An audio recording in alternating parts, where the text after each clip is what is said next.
golden homie, Tony Wells. That is hustle, yeah. My name is Tony Wells, your host of the Hope and Hustle Experience. I'm here with Jack, founder of Lakeside Diamond here in Prior Lake, Minnesota. He is the jeweler to some of the most iconic and famous celebrities out there, including Floyd Mayweather, Stevewilldoit, the influencer, and he's also the man behind the chains on NFL superstar Justin Jefferson. Jack, I just want to thank you for having me here. I'm so excited to hear your story. Yeah, I appreciate it. Well, yeah, I'm Jack. I own Lakeside Diamond. It's a jewelry store. I think we got to get something going before we really start this. So This is great. throw this on you just Okay. so you know, All right. people will know where you're at. There you go, yeah.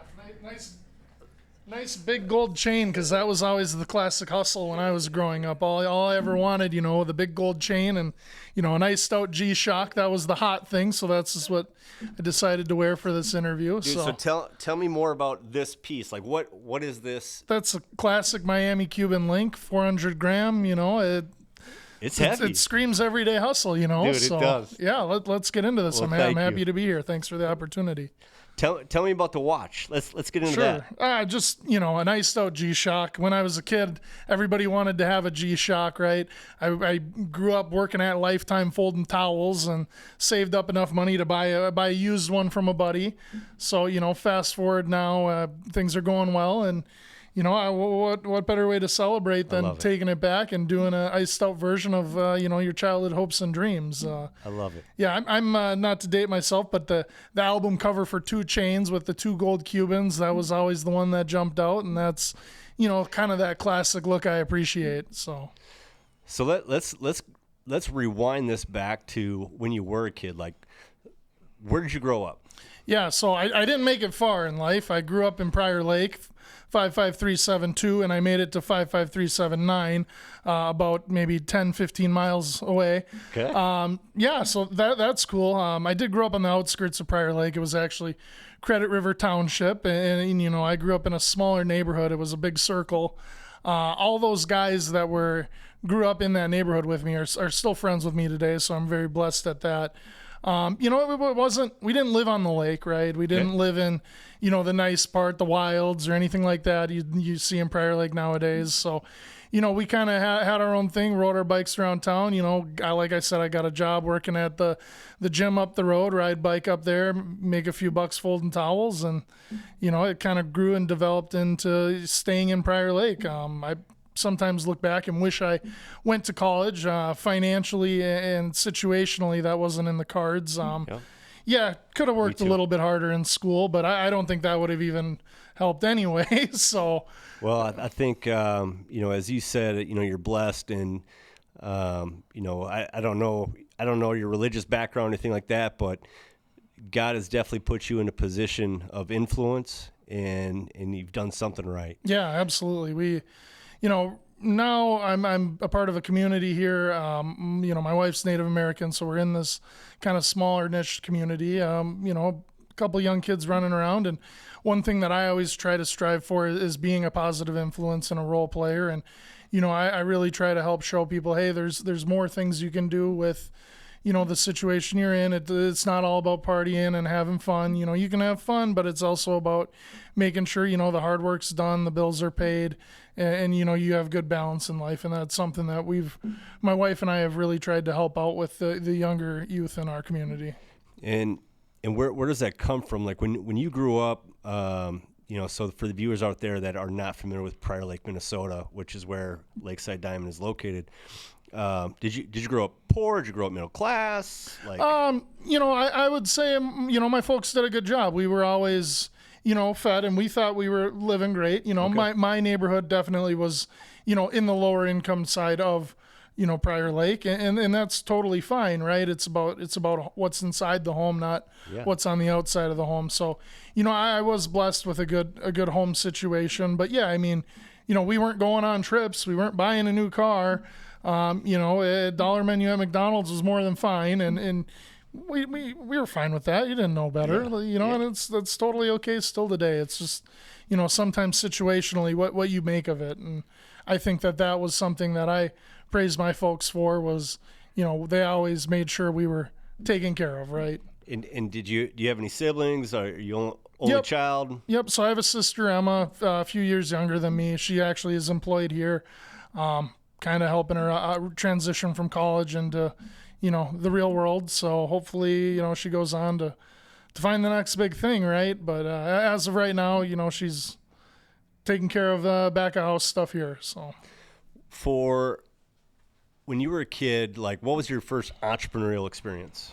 Yeah, so I mean, like I said, I kind of went fresh into high school. I went to working at Lifetime, folding towels. I did that, and I took that very seriously for about 3 years. I tried to work as hard as I could. I thought I was going to be a general manager of a Lifetime. That's the dedication I had. I was working overnight, going to school after, whatever odds and ends I could, working 60 hours a week with school, getting yelled at by the work program teacher. Hey, you can't work this much. We're going to call somebody, and whatever, to hell with that. We're here working. And I thought it was cool to bring home a paycheck, and it definitely was.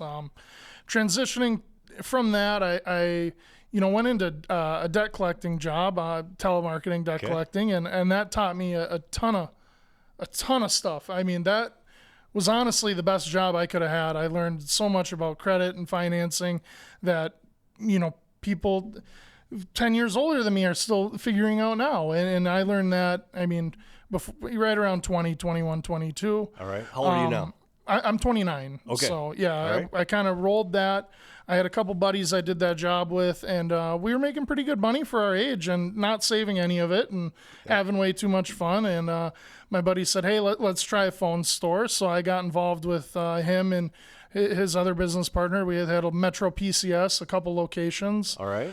Burnsville Mall, Burnsville by the train station, and then Duluth and Superior, Wisconsin. And, I tell you, it was an absolute shit show. So, you live and you learn, and, Why was it a shit show? We just didn't understand what it took, and we got sold hopes and dreams. And at the end of the day, we didn't have enough money to buy the phones to sell the phones.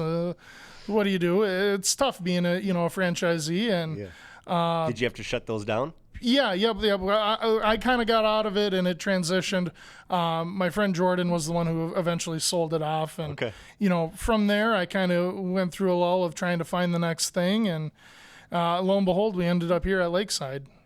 So, first, how did you come up with the name Lakeside? Yeah, Diamond? so it was kind of a play on words a little bit. We're in Prior Lake. We're also next to Mystic Lake, not the casino. We are next to the casino, Mystic Lake, but there is a lake right next door called Mystic Lake. All right. So I thought it would be clever to be Lakeside, so Makes sense. Next to the lake, and Makes that's kind of what we went for. Okay. You go from owning cell phone stores to then opening up Lakeside Diamond. But what was it where you were like, yeah, I'm going to open up a jewelry store? Yeah, so my wife's mom had one in the casino for a long time.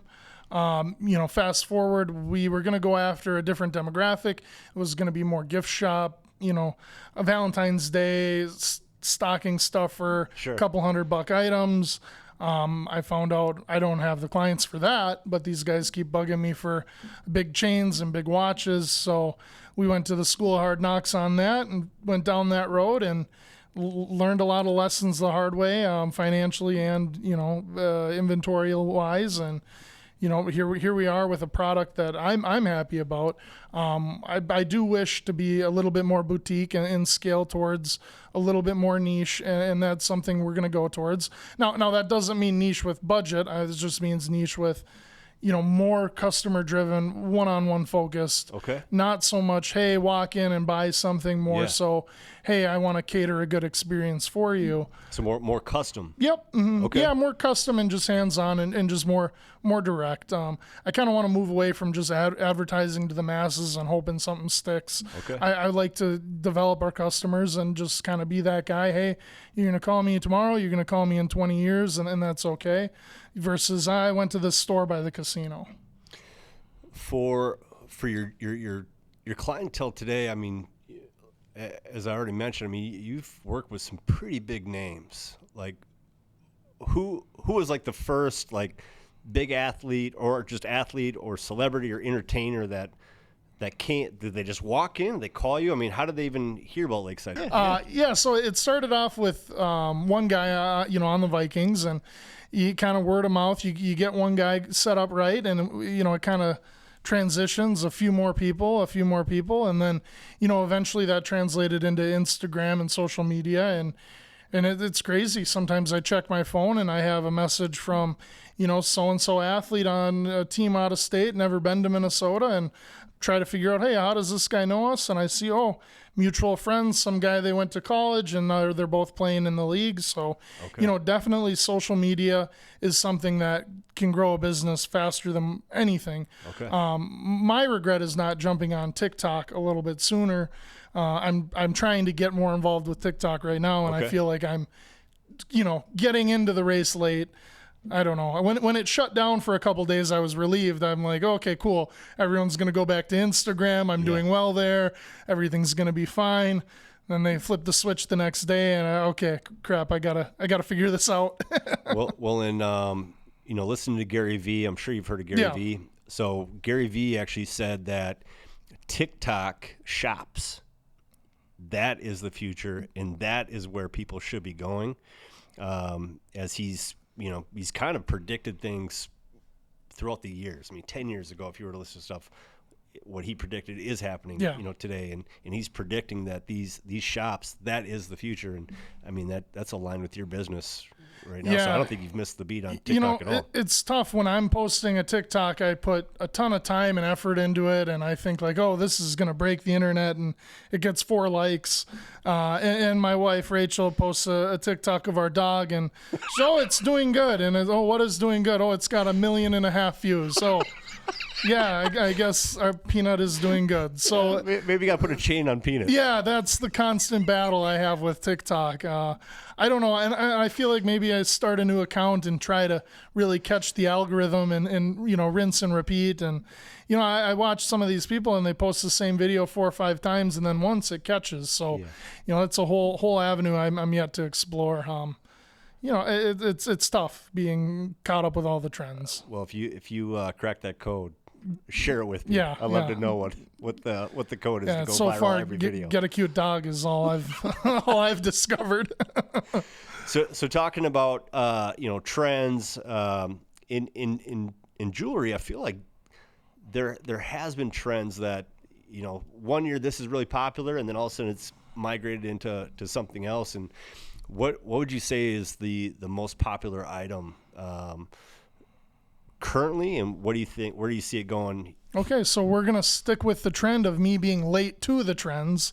Again, like TikTok and now with jewelry, I always feel like I'm a little behind because I'll see things, on social media. Okay, this is catching on. A couple years back, right, everybody wanted iced out watches. No, I only was carrying plain Jane watches. That's now flip-flopped this year. Everyone wants plain watches, and I'm heavy into watches with diamonds on it. Also, another thing was, the Van Cleef bracelets and necklaces. Everybody wanted them a couple years ago, and I said, no, I'm not. It's going to be done in a couple months. And it just kept getting bigger and bigger and bigger, and then now we carry them, and they sell out like crazy. I do pride myself on the tennis chain trend. That's what you see Justin wearing, and we're selling those. So many people right now. It's a beautiful product. It looks to me a little bit nicer than the Cubans for some figures. It looks nice dressed up or dressed down. I think we're hitting the nail on the head with the tennis chains right now. I think we're pumping those out, and I'm seeing more and more jewelers carrying those products. Yeah. Another wave we kind of relate to was the colored chains. We got into those pretty heavy, and not to say we're late to that. I think Minnesota as a consumer state itself just was a little bit behind. Some trends don't hit the other states like they do, LA or Miami. Yeah. And, I did make some nice infinity chains, and those nobody can keep those in stock in New York and Miami, and the ones I made here are kind of sitting stagnant, and that's okay. It just takes a certain person, and a lot of this stuff, it is certain tastes. So it's tough to stay on the ball. You can definitely spend a lot of money trying to keep up with what's going on in current culture. And, that's the battle of the jewelry industry. Well, with you and I mean, we met at the Lexus Courtside Club at one of the Timberwolves games. I have to share this with you. So when we first met, you asked me to DM you. I had no idea what DM meant. So the guy that was with me, I was like, what does DM mean? He's like, oh, it's like on Instagram, like direct message. I was like, all right, well, first I got to get an Instagram account. Oh, sure. well, we got there. But at the, sitting courtside, I mean, I've seen a number of individuals with your jewelry. Steve, who I believe that you share your seats with, he's got that nice colored diamond. Correct, yeah. Right? And then obviously everybody, have seen Justin Jefferson playing the games with, I think he's got 3 diamond chains he's wearing, and those came from you. Is that correct? Yep. Those are a classic look here. We've sold those to folks all around every league. So that is kind of the trending look right now. It is. And I got mine from you. Yep, exactly. Yeah. Yep. See, and you were early to the trend. But thank you. It's beautiful, and I get a lot of compliments. Yeah, on it. That means everything. With the Timberwolf culture of the Lexus Courtside Club and what goes on there, I mean, networking, you talk about a room you can be in. Sometimes the cost to get into that room pays itself off immediately. I met you. I met hundreds of people and a lot of people very close to me in my personal life I've ran into at a game and this and that. So, sometimes it is important to invest in yourself and invest in your surroundings and the environment you can be in. You don't always want to be hanging out at the same spot and attracting, the same crew. You got to change it up and do what's best for your personal and for your business. What's your goal for Lakeside? Do you see you expanding this into other markets, whether it's here in Minnesota or throughout the country, or is it going to be? That's a great question, and I would say absolutely not. Okay. I am perfectly happy where we're at.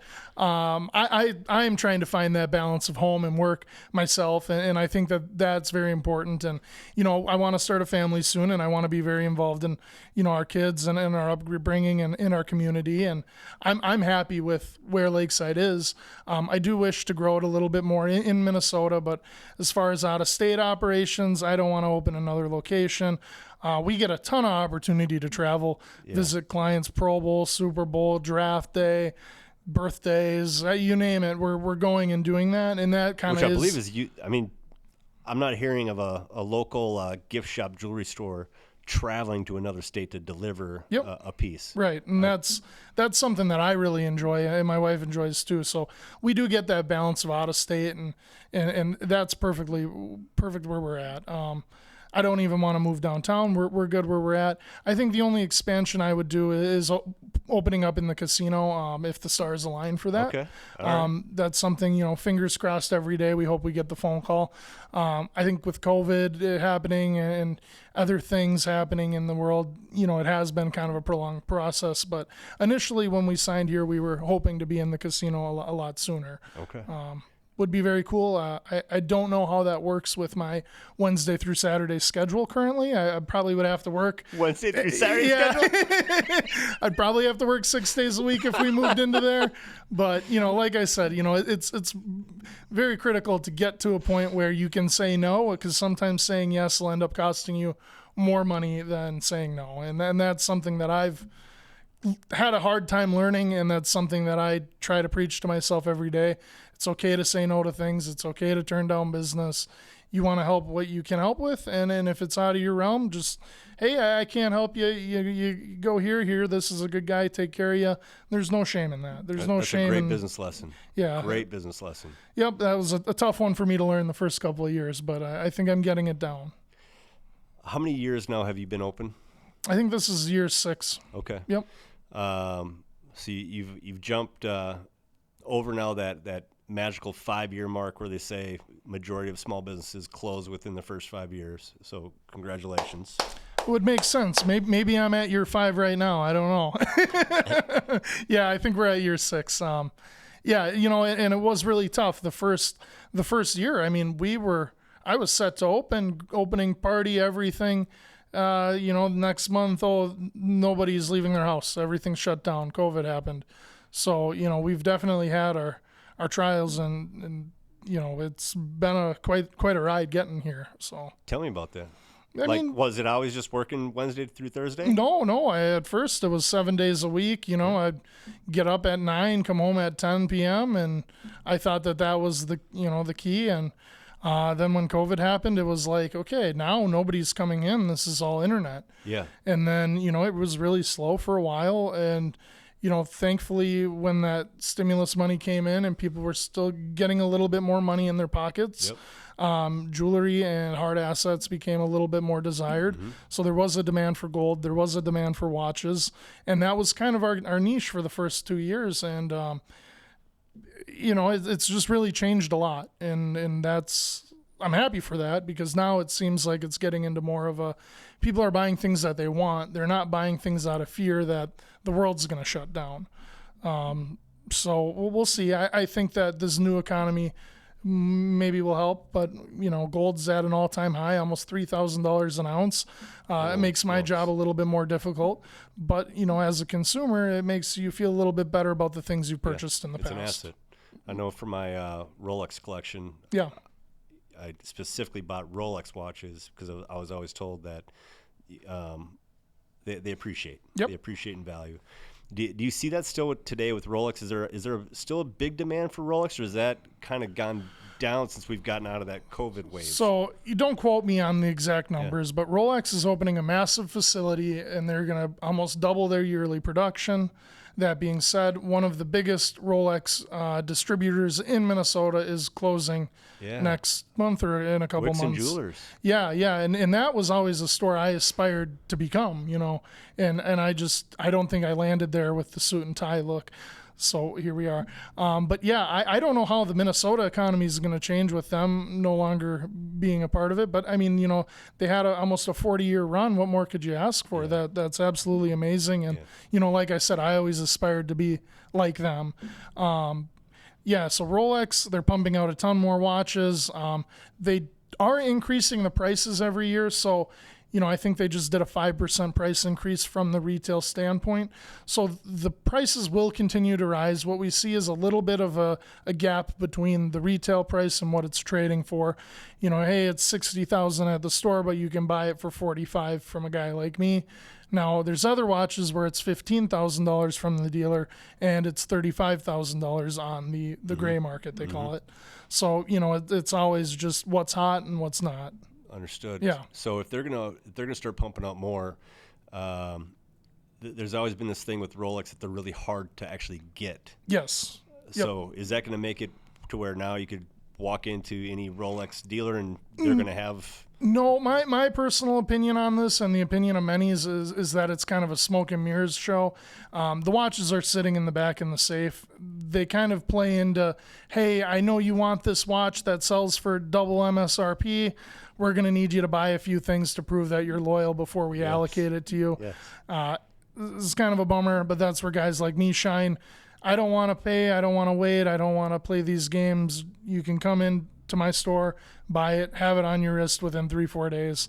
And that kind of is what it is, right? I mean, sure, the watch is worth double MSRP, but if you're spending triple to get it, it doesn't make sense. Yeah. So I don't know. I see the base models being a little bit more accessible, but there'll always be that facade of, the Daytona's a 10-year wait. It's not. What are you most excited about in the jewelry business for 2025? I like to see Richard Mille. They keep changing their base. You used to be able to get one for 130. Now they're almost into the 400s. So I like to see things like that change. Yeah. I really like to see the lab-grown diamonds. They're absolutely getting better and better. The prices are affordable. They make owning jewelry make more sense. We're really able to create a better look, better pieces with lab-grown jewelry at a fraction of the cost. And I mean, you're talking about cutting out importing from other countries. You're talking about cutting out essentially slave labor in these mines. And the whole thing around a blood diamond is completely true. And we're moving away from all of that stuff into a cleaner, cleaner industry. These lab grown factories are popping up in the United States, Texas, giving more American wages, and it's a huge industry that is absolutely booming right now with lab grown jewelry. Would you see yourself ever opening up your own No, laboratory? No, because at the end of the day, it's a big, one machine is the size of this room. Okay. They are really expensive. You're talking about $500,000 per machine. Okay. It's more of factory operation. I think there is still some refining to that industry that's still going to happen. You just educated me. I was thinking I could go on to Amazon, maybe buy a 3D They printer. have them on Amazon, but they are expensive. Yeah. Do you mind talking about your family?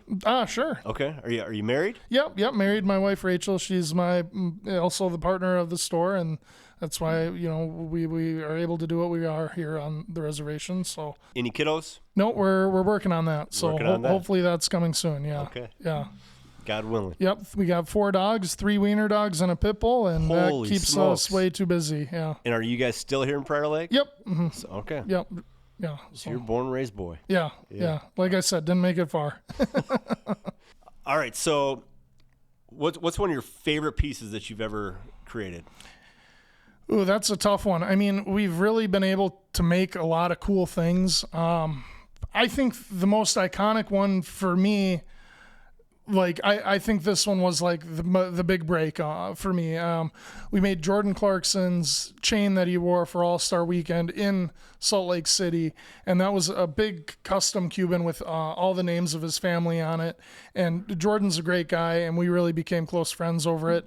That was the piece that probably meant the most to me, being able to be not only purchased for the All-Star Weekend, but, he is Salt Lake City. He is their guy, and he purchased that chain for that week, and his girlfriend, Maggie Lindman, she got a chain as well from us, and that was huge opportunity that I'm super grateful for. But yeah, when he was running down the court for his I think it was the skills competition. Okay. He was running down the court with the chain on for the skills competition, and I'm thinking to myself, please God, don't break. Hey, we're good. Nothing broke. He still has it. Years later, everything's good. Talk about a relationship turned friendship. Some of these guys, they might buy one thing, but I'm a part of their lives forever. And sometimes they buy a ton of stuff, and it's just surface. And it is cool when you see those relationships grow. But yeah, I mean, Jordan is the absolute man. Who are some other individuals that you've made some custom pieces for? Nas Reed, we got to make his first piece being in the league, and I remember it.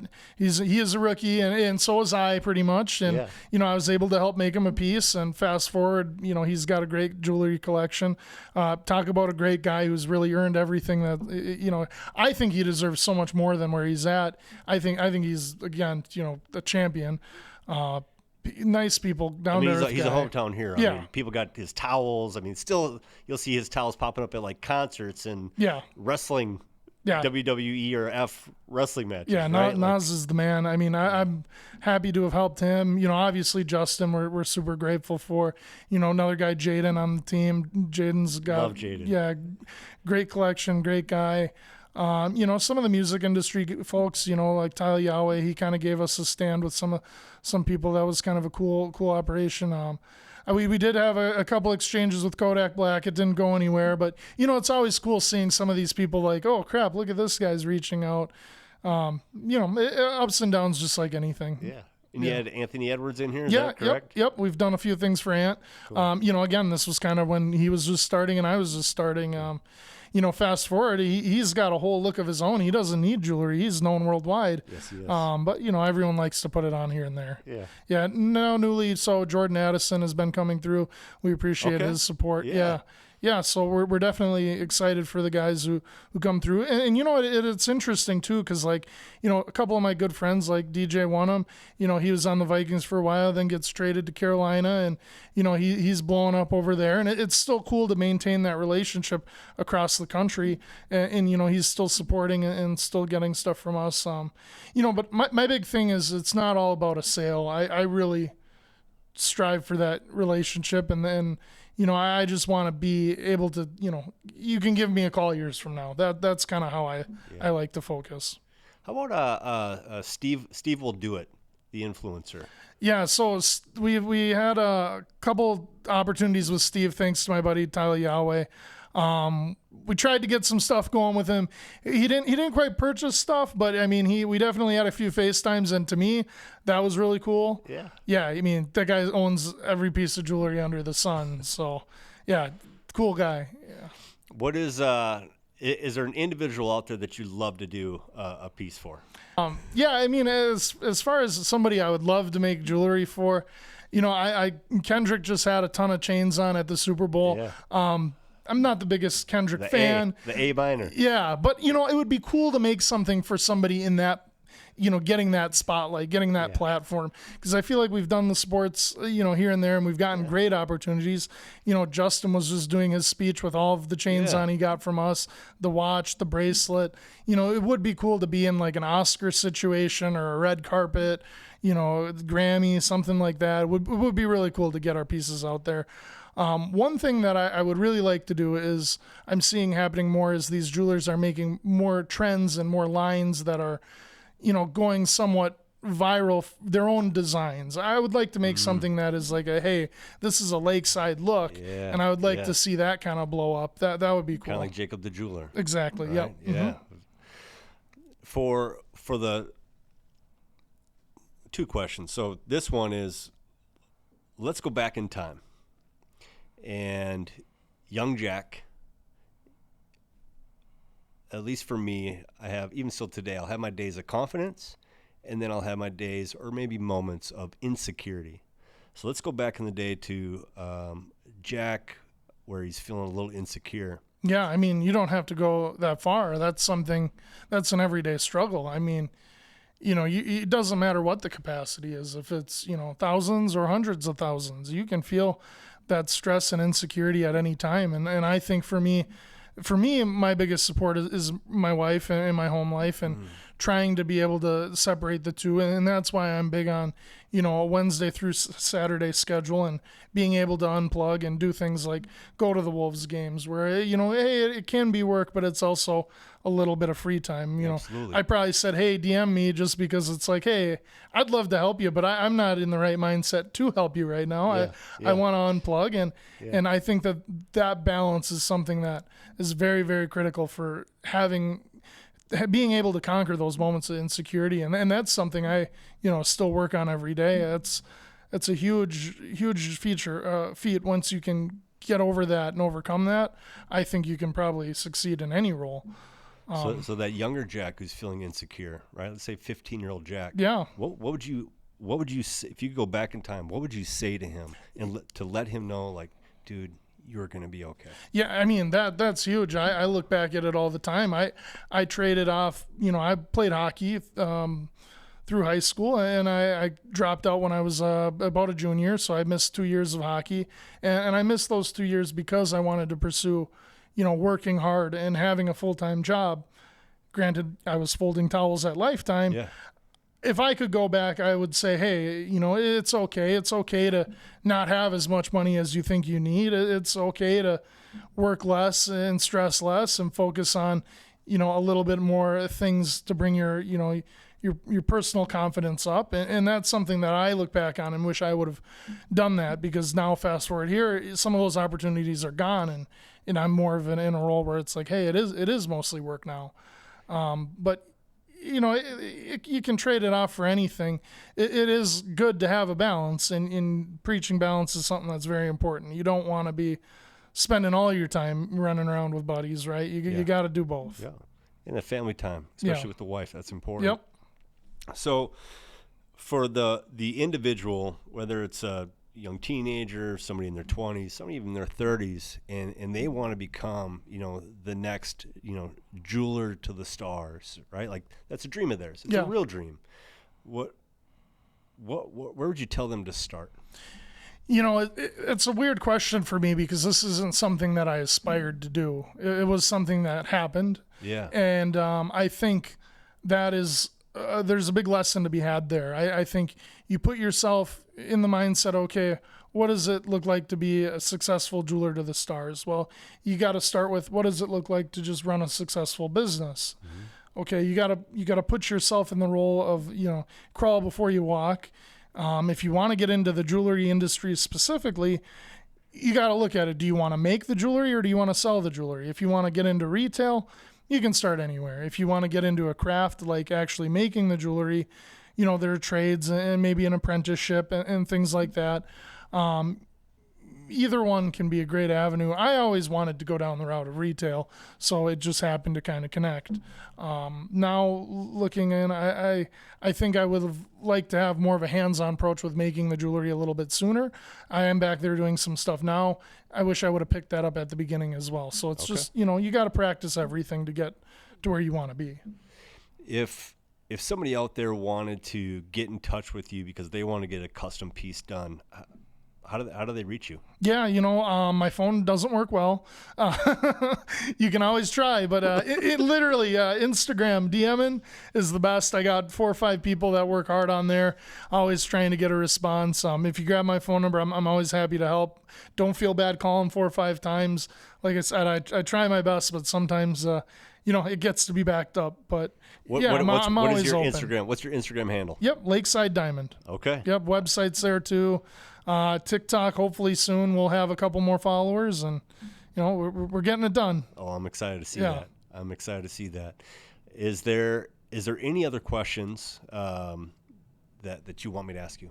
No, I think I'm good. I think the next piece is we're gonna get a piece going for you, and we'll show a little making of, and we'll get that together, and we'll see what happens. I'm excited for that. So Jack has agreed to make actually a pennant of my new logo for the Hope and Hustle experience, and I'm grateful for that. I'm really excited to see it, and I know it's going to be beautiful because you've already provided me with a really nice diamond chain that I love. I get tons of compliments on it, and I know it's going to be special. So thank you very much for that. No, thank you. As we wrap up here, Jack, I just want to say that you've built an incredible business here. I know that you've already inspired a lot of people out there who are going to be watching this. And is there any opportunities for any kids or any younger generational hustlers that if they like to get in touch with you to even just pick your brain, or do you offer any kind of apprenticeship? Yeah, I haven't had that cross my desk, but that's not something I would shy away from. Be the right person. Yeah, right. Yep. And then I'd be open for something like that. You shoot a message, and if I'm buying what you're selling, we'll get it going. That's something I've always thought. That's how the world works. So if as I develop my own community and I find a young hustler that's specifically interested in this type of business, would you be open to maybe having a phone call or FaceTime? Yeah. I mean, you pop by, hang out for the day. You can run waters out to the customer and see what it's like. I think that's a great idea. I think especially in that, nearing the end of high school and you're trying to figure something out, my door is open for something like that. That's awesome, Jack. Yeah, no, I appreciate what you're doing. And, like I said, community support has been something that's always been important to me. And that's why this was kind of the first podcast that I really connected with and wanted to, hey, I'm open for this. Yeah, you touched my heart because you texted back and you said, this is something that I want to be a part of. Yeah. That meant a lot to me. Yeah, so it's the right cause. Thank you. Yeah. All right, well, that's it for the Hope and Hustle experience. I want to, again, thank Jack with Lakeside Diamond here in Prairie Lake, Minnesota, for coming on to this podcast.